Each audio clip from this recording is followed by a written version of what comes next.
नमस्कार, विद्या मंच में आपका स्वागत है। आज हम बात करेंगे यूपीएससी में को पास करने के लिए किताबें कौन कौन सी पढ़नी पड़ती है। पहले तो ये जान लेना बहुत ज़रूरी है, यूपीएससी को अगर क्रैक करना है तो आपको सिलेबस यूपीएससी का रटा होना चाहिए, जबान पर याद होना चाहिए कि सिलेबस क्या है। अगर आपको सिलेबस ही नहीं पता होगा तो आप यूपीएससी की परीक्षा दे कैसे सकते हैं। सिलेबस दूसरा जो होता है, पिछले 5 सालों के प्रश्न पत्र, चाहे प्रारंभिक परीक्षा हो, पीटी एग्ज़ाम हो या मेन एग्ज़ाम हो, उनमें क्या क्या प्रश्न पूछे गए हैं, पिछले 5 सालों में कैसा ट्रेंड रहा है, वो आपको पता होना चाहिए।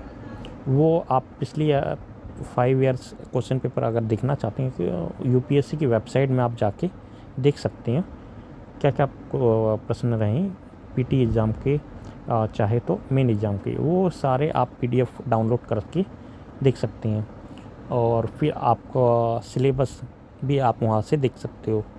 अब हम बात करते हैं किताबों की। किताबें वहाँ पे उपलब्ध नहीं है, तो ये जो किताबें हैं वो किताबें हैं जो बेसिक किताबें हैं। वैसे तो यूपीएससी के जितने भी टॉपर हैं सभी लोग बोलते हैं एनसीईआरटी आपको पढ़नी पड़ती है, लेकिन आपको 6ठी से 12वीं तक बिल्कुल एनसीईआरटी पढ़ते हैं तो काफ़ी अच्छी बात है।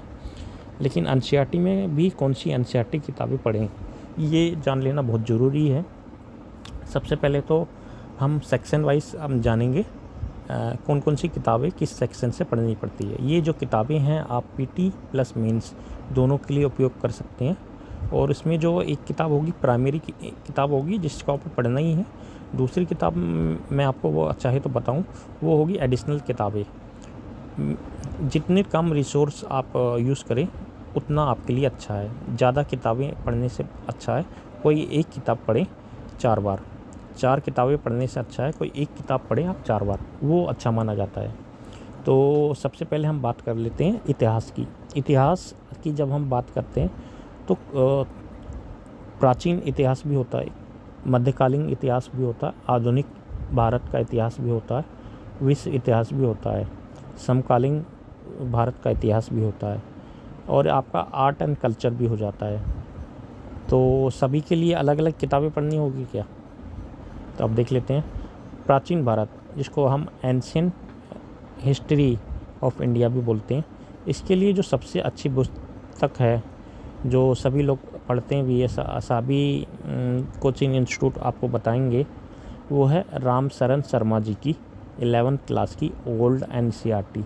आप लिखना चाहें लिख सकते हो, RS शर्मा की 11th क्लास की ओल्ड एनसीईआरटी प्राचीन भारत के लिए, एंशिएंट इंडिया के लिए। दूसरा है मध्यकालीन भारत, जो अकबर, बाबर, हुमायूं का काल रहा, उसमें उसकी आपको एनसीईआरटी है ये भी, और पुरानी एनसीईआरटी है ये। इसको लिखा है सतीश चंद्र ने। पहली वाली जो थी प्राचीन भारत थी, उसको लिखा था राम शरण शर्मा ने। ये मध्यकालीन भारत को लिखा है सतीश चंद्र ने, ठीक है। अब ये आधुनिक भारत, मॉडर्न इंडिया, सबसे ज़्यादा प्रश्न भी इसी से पूछे जाते हैं, आधुनिक भारत से। ये अगर आप तैयार कर लेते हैं तो काफ़ी अच्छी बात है। तो इसके लिए जो किताब है जिसको लिखा है, ये भी एनसीईआरटी है, पुरानी एनसीईआरटी, विपिन चंद्रा की एनसीईआरटी आप पढ़िएगा। लेकिन अभी कुछ सालों से देखा जा रहा है काफ़ी लोग जो है, एक किताब है स्पेक्ट्रम के नाम से, वो मार्केट में है, और जिसको लिखा है राजीव अहिर ने, जो आईपीएस रहे हैं, यूपीएससी की तैयारी की। यूपीएससी की तैयारी करने के बाद उनका सिलेक्शन आईएएस में हो गया, तो उन्होंने एक किताब लिखी है स्पेक्ट्रम के नाम से, जो मॉडर्न इंडिया पर है और आधुनिक भारत पे, वो भी काफ़ी लोग पढ़ते हैं। जो मैं सलाह दूँगा, ये पीटी एग्ज़ाम के लिए काफ़ी अच्छा है। पीटी एग्ज़ाम में उसमें काफ़ी सारे फैक्ट्स हैं, उसमें आप फैक्ट्स को अगर जानना है तो आपको स्पेक्ट्रम, जिसको राजीव अहिर ने लिखा है, उसमें आपको हेल्प मिल जाएगी। लेकिन विपिन चंद्रा की जो किताब है वो ओल्ड एनसीईआरटी है, वो कहानियों के रूप में लिखा है, तो उसको मेंस एग्ज़ाम के लिए आप यूज़ करेंगे तो काफ़ी अच्छा रहेगा।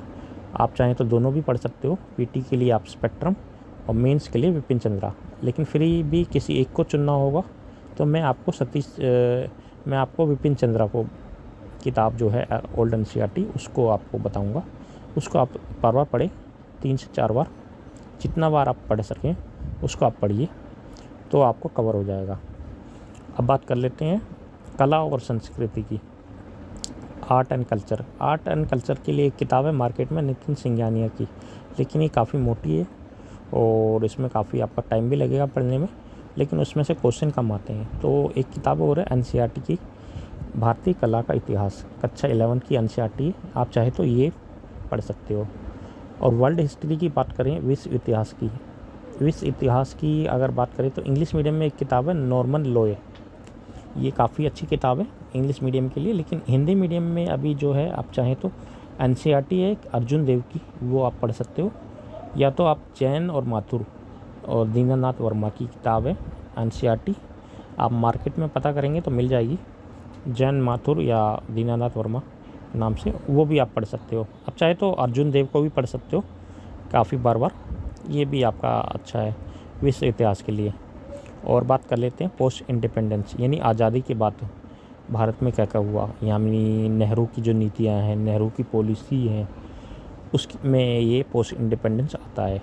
इसको समकालीन भारत का इतिहास बोलते हैं। इसके लिए जो एक किताब है विपिन चंद्रा ने लिखी है, एक किताब आज़ादी के बाद का भारत, उन्होंने मॉडर्न इंडिया भी लिखी थी, मॉडर्न इंडिया पे किताब थी उनकी, मध्यकालीन भारत का, लेकिन आज़ादी के बाद का भारत उनकी पोस्ट इंडिपेंडेंस पे है, यानी आज़ादी के बाद क्या क्या हुआ। लेकिन सबसे अच्छी जो किताब मानी जाती है पोस्ट इंडिपेंडेंस में, अगर आप पढ़ना चाहते हो तो पढ़ सकते हो, और गांधी के बाद का भारत, रामचंद्र गुहा की किताब है, इसको आप पढ़ सकते हो। ये आपको पूरा आपको डिटेल में बताएगी कहानियों के माध्यम से क्या क्या हुआ था, गांधी के बाद क्या क्या हुआ था, कैसे आज़ाद हुआ था। तो ये तो इतिहास की किताबें रही। अब बात कर लेते हैं इकनॉमी की, अर्थशास्त्र की किताबों के बारे में। अर्थशास्त्र की किताबों में मैं आपको रेफ़र करूँगा, आप जितना अपना बेस बना के चले, कॉन्सेप्ट बना के चले, उतना अच्छा रहेगा, क्योंकि इसमें आपको कॉन्सेप्ट के क्वेश्चन पूछे जाते हैं। आप कॉन्सेप्ट को अच्छा करने के लिए एनसीईआरटी किताबें हैं पढ़ सकते हो, जिनमें 11th क्लास की एनसीईआरटी है भारतीय अर्थव्यवस्था का विकास, उसको आप पढ़िएगा। दूसरी जो किताब है 12th क्लास की एनसीईआरटी समष्टि अर्थशास्त्र, उसको आप पढ़िएगा, इसमें आपका बेस बनेगा।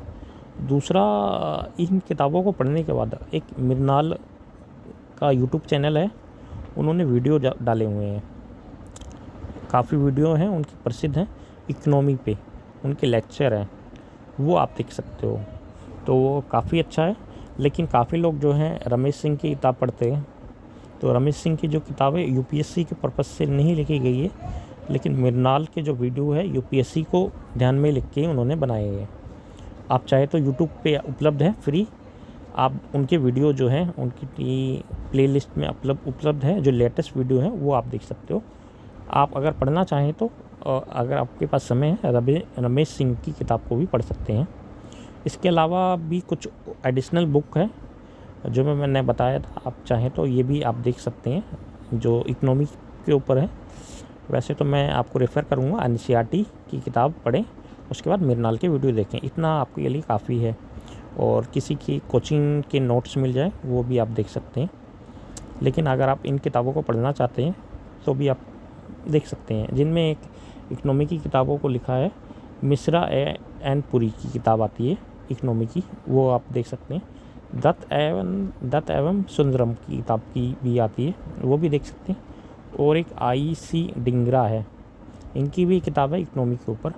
संजीव वर्मा है, इनकी भी किताब है, इनको भी आप देख सकते हो अगर आपको समय लगे तो। इसके अलावा आपको जो पढ़ना है, आपको आर्थिक सर्वे जो साल में निकाला जाता है वो आपको पढ़ना है, लेकिन आप वो काफ़ी मोटा होता है, लेकिन आप अगर चाहें तो उसकी समरी पढ़ सकते हैं। उसके अलावा बजट को भी आपको देखना है, जो सालाना निकालती है भारत सरकार, बजट और इकोनॉमिक सर्वे, ये इनमें आपको ध्यान देना है। शुरुआत में बताना चाहूँगा, पहले तो आपको एनसीईआरटी की किताबें, मृणाल के वीडियो, फिर आप आर्थिक सर्वे और बजट, ये आपको ध्यान देना है। ये चीज़ें आपके पास समय है तो रमेश सिंह की किताब, मिश्रा एंड पुरी, दत्त सुंदरम, IC डिंगरा, संजीव वर्मा, या कोचिंग क्लास के कोई भी नोट्स अगर मिल जाए तो वो आप पढ़ सकते हो। ठीक है, अब बात कर लेते हैं ज्योग्राफी की, भूगोल की। ज्योग्राफी के लिए आपको बेस बनाने के लिए कक्षा 6 से लेकर कक्षा 12 तक की सारी एनसीईआरटी आपको पढ़नी होगी। जितनी भी आपकी एनसीईआरटी आप जितना पढ़ोगे ज्योग्राफी में, उतना ही आपका बेस अच्छा होगा। आप चाहे तो इतिहास में भी आप एनसीईआरटी से शुरू कर सकते कक्षा 6 से कक्षा 10 तक, लेकिन आपको मैंने 11th क्लास से बताया आपको। लेकिन भूगोल में अगर आप अच्छा है तो आप 11-12 से भी शुरू कर सकते हो। लेकिन ज़्यादातर लोग इनमें जो जिनका भूगोल अच्छा नहीं होता, ज्योग्राफी अच्छी नहीं होती, कक्षा 6 से कक्षा 12 तक की एनसीईआरटी की सारी किताबें हैं भूगोल पे जो लिखी गई है उनको पढ़े। अगर आपका भूगोल अच्छा है, आपको लगता है हाँ थोड़ा बहुत अपने अच्छे से पढ़ाई की हुई है, तो 11th क्लास की जो किताब है एनसीईआरटी भौतिक भूगोल के मूल सिद्धांत, उससे शुरू कर सकते हैं। 11th क्लास की है भौतिक भूगोल के मूल सिद्धांत, और उसके बाद है भारत का भौतिक पर्यावरण, ये भी 11th क्लास की एनसीईआरटी है। ये 2 किताबें हैं, ये तो आपको पढ़नी ही है। भौतिक भूगोल के मूल सिद्धांत और भारत का भौतिक पर्यावरण, ये दोनों 11th क्लास की एनसीईआरटी है। इसके अलावा कुछ और किताबें भी हैं जो डॉक्टर खुल्लर की ने लिखी हैं, भारतीय भूगोल, और माजिद हुसैन साहब हैं, इनकी भी किताब है ज्योग्राफी के ऊपर, भारत का भूगोल। एक किताब है जो है सविंदर सिंह की, वो ऑप्शनल के लिए है, उसको बोलते हैं विश्व का भूगोल। आप चाहें तो वो भी पढ़ सकते हो अगर आपके पास समय है, लेकिन मैं आपको रेफ़र करूँगा आप एनसीईआरटी पे फोकस करें।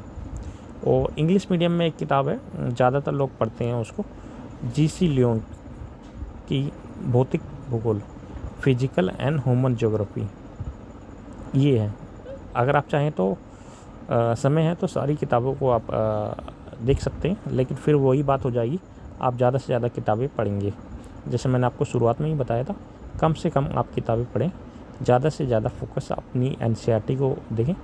अगर आपके पास 11th क्लास की आप अगर भौतिक भूगोल के मूल सिद्धांत, भारत का भौतिक पर्यावरण, यही किताब पढ़ लेते हैं अच्छे से, तो ही इतना ही काफ़ी है। इसके अलावा आप एक एटलस है भूगोल के लिए, ऑक्सफोर्ड स्टूडेंट्स एटलस, वो भी आप ले सकते हैं। ठीक है, और अब बात कर लेते हैं एनवायरनमेंट के ऊपर, पर्यावरण एंड परिस्थिति। इसके ऊपर जो है एक किताब आती है इंग्लिश मीडियम में, लेकिन वो शंकर आईएएस की। ये शंकर आईएएस एक तरह से कोचिंग इंस्टीट्यूट था साउथ इंडिया में, तो वो यूपीएससी की तैयारी कराते थे, तो उन्होंने किताब लिखी थी, तो उस कोचिंग की किताब है, उसका नाम है शंकर आईएएस, लेकिन वो इंग्लिश मीडियम में, तो लेकिन ये काफ़ी अच्छी बुक है एनवायरनमेंट के पर्पज़ से, तो ज़्यादातर लोग यही पढ़ते हैं, इंग्लिश मीडियम वाले, हिंदी मीडियम वाले भी इसको पढ़ते हैं, तो क्योंकि एनवायरनमेंट के ऊपर इसके अलावा कोई किताब नहीं है। एक किताब और है जो दृष्टि ने निकाली है, वो इतनी अच्छी नहीं है, फिर भी आप अगर इंग्लिश आपको नहीं आती है, आप पढ़ना ही चाहते हैं, तो 11th क्लास की एनसीईआरटी है एक जीव विज्ञान की, कक्षा 11वीं क्लास की जीव विज्ञान की एनसीईआरटी है, उसके जो लास्ट 4 चैप्टर है वो आप पढ़िएगा। इसके अलावा पर्यावरण पर एक किताब लिखी गई है ICES की, पर्यावरण पर ICES पर है, ICES पर लिखी गई है, वो आप पढ़ लीजिए। ICES एक बोर्ड है, उसकी पे लिखी गई। या इसके अलावा एक और है NIOS एक बोर्ड है, ओपन स्कूल, जो national institute of open school है, उस पर भी एक किताब है NIOS, वो भी आप पढ़ सकते हो। इसके अलावा एक राइटर है माजिद हुसैन, उन्होंने भी लिखा है एनवायरनमेंट के ऊपर एक बुक, उसको भी आप देख सकते हो। लेकिन सबसे अच्छी जो किताब है वो शंकर आईएएस की है, उसको भी आप रखिएगा अपने पास, उसको देखिएगा, उससे अच्छी बुक अभी मार्केट में नहीं है। इसके अलावा आप चाहें तो दृष्टि की ने जो निकाली है वो भी आप देख सकते हो, अगर आपको इंग्लिश नहीं आती है, और कोचिंग इंस्टीट्यूट के नोट्स आप देख सकते हो, क्योंकि एनवायरनमेंट में जो क्वेश्चन आते हैं वो आपका सीधे सीधे क्वेश्चन नहीं आते हैं वो, ठीक है। उसके लिए आपको जो है डीप नॉलेज होनी बहुत ज़रूरी है। उसके अलावा हम बात कर लेते हैं अगले विषय के ऊपर, सामान्य विज्ञान, जनरल साइंस। जनरल साइंस के लिए जो है कक्षा 6 से कक्षा 10 तक की एनसीईआरटी आप पढ़ें। इसके अलावा लूसेंट की सामान्य विज्ञान, सभी ने सुना होगा नाम लूसेंट, उसकी सामान्य विज्ञान की एक किताब आती है, वो पढ़ सकते हैं। लेकिन सबसे अच्छा रहेगा एनसीईआरटी को फॉलो करें कक्षा 6 से कक्षा 10 तक की।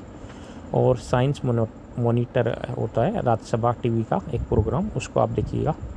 इस अगला आप विषय हम बात कर लेते हैं पॉलिटी, यानी भारतीय संविधान और राज्य व्यवस्था। इसमें एक ही किताब है जो सभी लोग बताते हैं, टॉपर भी बताएंगे, आप कोचिंग इंस्टीट्यूट भी बताएंगे, एम लक्ष्मीकांत जो पुस्तक है वो यूपीएससी को ध्यान में रख के ही लिखी गई है, ठीक है। तो एम लक्ष्मीकांत की किताब है, वो आप पढ़िएगा। इसके अलावा भी और किताबें हैं, वो आप नॉलेज गेन करने के लिए वो आप पढ़ सकते हो। उनमें से एक सुभाष कश्यप की किताब है हमारी संसद, उसको आप पढ़ सकते हो। उसमें आपको उसको बेस समझने के लिए, संसद के बारे में नॉलेज जानने के लिए हेल्प मिलेगी। सुभाष कश्यप की किताब है हमारी संसद। लेकिन आप चाहें तो, लेकिन जो मेन किताब है एम लक्ष्मीकांत, उसको आप ज़रूर पढ़िएगा। ये एनसीईआरटी नहीं है, सिर्फ यही एक किताब है एनसीईआरटी के अलावा जो सभी लोग पढ़ते हैं, एम लक्ष्मीकांत। उसके अलावा एक अब बात कर लेते हैं इंटरनेशनल रिलेशन, यानी अंतर्राष्ट्रीय संबंध में एक किताब है राजेश मिश्र की, वो आप पढ़ सकते हो। और इंटरनेशनल सुरक्षा पर डॉक्टर अशोक कुमार की किताब है इंटरनेशनल सिक्योरिटी, यानी हिंदी में बोलें आंतरिक सुरक्षा पर किताब है डॉक्टर अशोक कुमार की, वो आप पढ़ सकते हैं। आपदा प्रबंधन पर इग्नू के नोट्स, एनडीएमसी की वेबसाइट को आप प्रेफर करिएगा। और सोशल पे, समाज पे, भारतीय समाज पे जो एक किताब है 12वीं क्लास की एनसीईआरटी, वो आप पढ़िएगा। एथिक्स और नीति शास्त्र और सत्यनिष्ठा अभिवृत्ति, जो ऑप्शनल पेपर 4 होता है जीएस का, उसके लिए जी सुब्बा राव की किताब है, वो आप देख सकते हो। और इसके अलावा लेक्सिकन पब्लिकेशन ने भी एक किताब लिखी है, वो आप देख सकते हो। इसके अलावा सेकंड एआरसी रिपोर्ट आती है, उसको भी आप देख सकते हो रेफरेंस के पॉइंट ऑफ व्यू से। लेकिन ज़्यादातर जी सुब्बा राव की किताब है, वो अच्छी मानी जाती है। आप इसमें जो ये है, आप जो ज़्यादा से ज़्यादा इसमें प्रैक्टिस करोगे, इसमें आपको किताब पढ़ने के ज़्यादा अच्छा है। आप जितने से ज़्यादा इसमें केस स्टडी बनाओगे, जितने से ज़्यादा आप कोचिंग इंस्टीट्यूट के जो नोट्स होते हैं और ये कोचिंग अच्छे से लोगे, लेक्चर अच्छे से अटेंड करोगे, तो वो बेहतर रहेगा भले ही किताब पढ़ने से। क्योंकि ये जो एथिक्स सब्जेक्ट है, नीति शास्त्र है, आपसे किताब में नहीं मिलेगा जितना आप खुद से इसको समझने की कोशिश करेंगे। इसके अलावा अगली बात कर लेते हैं करंट अफेयर की। करंट अफेयर के लिए जो आपको क्या पढ़ना है, इसमें सबसे पहले तो आपको समाचार पत्र होता है, न्यूज़पेपर होता है, Hindu, Indian express, Indian express, Hindu, ये इंग्लिश के न्यूज़पेपर है। अगर आप हिंदी मीडियम में तो दैनिक जागरण का राष्ट्रीय संस्करण, ये आप पढ़िएगा। ज़्यादातर लोग यही पढ़ते हैं, लेकिन ये काफ़ी नहीं होता है यूपीएससी की तैयारी के लिए। जब तक आप हिंदू नहीं पढ़ते हो या जब तक आप इंडियन एक्सप्रेस नहीं पढ़ते हो, तो वो चीज़ कवर नहीं हो पाती है। इसके अलावा कुछ मैगजीन है, आप उनको देख सकते हो और यूपीएससी के लिए जिसमें आर्टिकल आते हैं, वो काफ़ी अच्छा बेस बनाने में आपकी हेल्प करेंगे। योजना और कुरुक्षेत्र के अलावा एक किताब मैगजीन और है विज्ञान प्रगति, उसको भी आप देख सकते हैं। 3 मैगजीन होगी, योजना, कुरुक्षेत्र और विज्ञान प्रगति, ये 3 मैगजीन है, ये आप देख सकते हो। विज्ञान प्रगति आपका साइंस एंड टेक्नोलॉजी के लिए है, ठीक है। और फिर आपकी कुछ वेबसाइट है, उनको भी आप देख सकते हो, जिनमें आप prs.org है। इसके अलावा प्रेस इंफॉर्मेशन ब्यूरो साइट है राज्यसभा राज्य व्यवस्था के लिए, यानी पॉलिटिक्स के लिए, प्रेस इंफॉर्मेशन ब्यूरो की साइट। इसके बाद आरबीआई और होम मिनिस्ट्री की साइट भी देख सकते हो, और NDMC की वेबसाइट और MPRS की वेबसाइट भी देख सकते हो। इसके अलावा भी कुछ और हैं, आप किताबें वो आप लेना चाहें तो ले सकते हो, जिसमें एक है भारतीय वार्षिकी की बुक, यानी इंडिया ईयर बुक आती है सालाना, उसको भी आप ले सकते हो। और काफ़ी लोग खरीदते भी हैं उसको, इंडिया ईयर बुक। उसके बाद राज्यसभा टीवी पे जो डिस्कशन होता है और ये डिबेट होती है, उसको भी आप अटेंड करें। देखिए राज्यसभा पे जो प्रोग्राम आते हैं वो ये डिबेट होती है, डिस्कशन होता है राज्यसभा टीवी का, वो काफ़ी इम्पोर्टेंट होता है यूपीएससी के जो विद्यार्थी हैं जो तैयारी कर रहे हैं। ऑल इंडिया रेडियो हो गया, उसके समाचार पत्र आते हैं, उनको आप सुने। और सीसेट पेपर 2 की बात कर लेते हैं। सीसेट पेपर 2 में के लिए आपको कक्षा 10 तक के जो है गणित के प्रश्न पूछे जाते हैं गणित में। और इसमें जो RS अग्रवाल है वो आप किताब ले लें, RS अग्रवाल की मैथ्स के लिए। रीजनिंग के लिए आप MK पांडे की किताब को ले सकते हैं और इससे आप ज़्यादा से ज़्यादा अभ्यास करें। उसके अलावा पिछले 4 वर्षों के प्रश्न पत्र सीसेट के, उनको आप देखिएगा और करने की कोशिश करिएगा, और उससे आप प्रैक्टिस करिएगा तो आपको पता चलता रहेगा किस प्रकार के प्रश्न आते हैं। और NCERT की किताबें हैं, उनको आप पढ़िए, और आप चाहें तो उसको फ्री में भी डाउनलोड कर सकते हैं।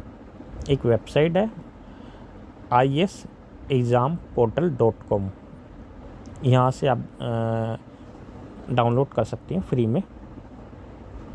इसके अलावा जो फ्री में जो पूछे गए फ्री की वेबसाइट, इसके अलावा आप चाहें तो यूपीएससी में जो पिछले ईयर के जो क्वेश्चन पेपर है वो यूपीएससी की वेबसाइट है upsc.government.in, upsc.government.in, यहाँ से डाउनलोड कर सकते हैं। यहाँ पे पिछले वर्ष में जो यूपीएससी ने क्वेश्चन पेपर पूछा थे, यूपीटी हो गया या मेंस हो गया, वो आप डाउनलोड कर सकते हैं। तो जैसे मैंने बताया था शुरुआत में, आपको सबसे पहले तो यूपीएससी के सिलेबस पता होना चाहिए। सिलेबस आपको यूपीएससी की वेबसाइट में मिल जाएगा। पिछले साल के क्वेश्चन पेपर पता होने चाहिए, वो भी मिल जाएगा यहाँ से। किताबें मैंने बता दी है। और फ्री के लिए iesexamportal.com ये वेबसाइट है, यहाँ से डाउनलोड कर सकते हो। इसके अलावा कुछ टेस्ट सीरीज़ है, वो आप ज़रूर लगाइएगा। यूपीएससी के लिए जितना आप टेस्ट सीरीज़ लगाओगे उतना आपके लिए फ़ायदा है। उनमें से कुछ टेस्ट सीरीज़ है जो पॉपुलर है, द विजन IAS.in, इसकी वेबसाइट है vision.is.in। विजन का नाम सभी ने सुना होगा, ये टेस्ट सीरीज़ के लिए ही फेमस है। द विजन IAS.in ऑनलाइन भी कराती है। और इसके अलावा insightofIndia.com में दृष्टि IAS की वेबसाइट है। ये सभी IAS बाबा है, ये सभी टेस्ट सीरीज़ कराते हैं। तो जितना से ज़्यादा आप टेस्ट सीरीज़ करेंगे उतना आपके लिए फ़ायदा होगा। इसके अलावा कुछ यूट्यूब चैनल है, उनको भी आप फॉलो कर सकते हो, जिनमें एक दृष्टि IAS यूट्यूब चैनल है, उसको भी आप देख सकते हो। वो कोचिंग इंस्टीट्यूट है, लेकिन उन्होंने अपना यूट्यूब चैनल भी अपना जारी किया है, जिनमें आपको यूपीएससी के बारे में नॉलेज मिलती रहती है। और यूपीएससी के जो पिछले साल में जिन्होंने क्रैक किया उनके इंटरव्यू भी उस यूट्यूब चैनल में है, आप चाहे तो वहाँ से भी देख सकते हो। इसके अलावा कुछ और भी हैं वेबसाइट, यूट्यूब चैनल। अनअकैडमी है, अभी इन्होंने अभी एक स्टार्टअप में भी बदल गया, पहले ये यूट्यूब चैनल था। इसके अलावा निर्माण IAS है, ध्येय IAS है, ये यूट्यूब चैनल है, इनको भी आप देख सकते हो। इस एपिसोड को देखने के लिए धन्यवाद। ये एपिसोड आपको कैसा लगा, और अगर आपको अच्छा लगा तो इसको लाइक करिएगा, और अगर आप चाहें तो इसको शेयर भी कर सकते हैं अपने फ्रेंड्स को, दोस्तों को, और ज़्यादा से ज़्यादा लोगों को ये इन्फॉर्मेशन मिले तो आप इसको शेयर भी कर सकते हैं। और अगर आपका कुछ सवाल है, पूछना है, तो कमेंट सेक्शन में ज़रूर पूछिएगा। इसको देखने के लिए बहुत बहुत धन्यवाद आपका।